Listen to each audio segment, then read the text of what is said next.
देखो मोर जुलाई मसरे मोर केते टका यूट्यूब रू इनकम करछि माने केवल यूट्यूब रू मोर लास्ट आपन सब्सक्राइब दे मोर चैनल अच्छे 20,000 सब्सक्राइबर चैनल सेटा भी मते मु बिकी देबी। देखो एटा यूएस मनी रे केते टका होउछि मु आपन मते नै कैलकुलेशन करके देखै दोछि मोर जुलाई मसरे यूट्यूब रू केते टका इनकम होइछि। देखो व्यू केते आछि 58,800 व्यू रे मते $106 यूएस मनी रे मते इनकम होइछि। आ केते वाच टाइम आछि देखो मैंने 1800 वाच टाइम 1800 घंटा। तापर देखो सब्सक्राइबर मात्र 595 सब्सक्राइबर 28 दिन भीतर मोर बढ़ी।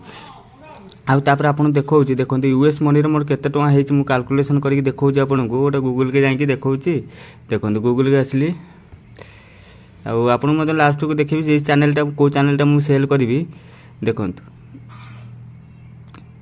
देखो मु एटी मार दोछि $106 यूएस मनी इंडिया रे केते टका होउछि मोर देखै दोछि। देखो $106 एंड इंडिया रुपीस देखो 8,880 टंका मोर ए मासरे यूट्यूब रे इनकम हेछि। आउ देखो मु को चैनलटा बिकी बिली आपन जो कहूछि आपन चाहिले मते मो सहित जोगाजोग करिकिनी चैनलटा नै पारिबे किनि पारिबे। ए चैनलटा मु 10,000 टका बिकिबी। देखो ए चैनलटा मु आपन देखौछि एटा मोर चैनलटा आउटा अछि। देखो ये जो एक्स्ट्रा इनकम बिल चैनलटा अच्छे चैनलटा मुझे सेल करी 20,103 सब्सक्राइबर ये चैनल अच्छा। आ जो मैंने नापी इच्छा तेणु मोर नंबर दे दूँ मो नंबर मत कांटेक्ट करके ये चैनलटा मुझे सेल करी 10,000 टकर ये चैनलटा मुझे सेल करी।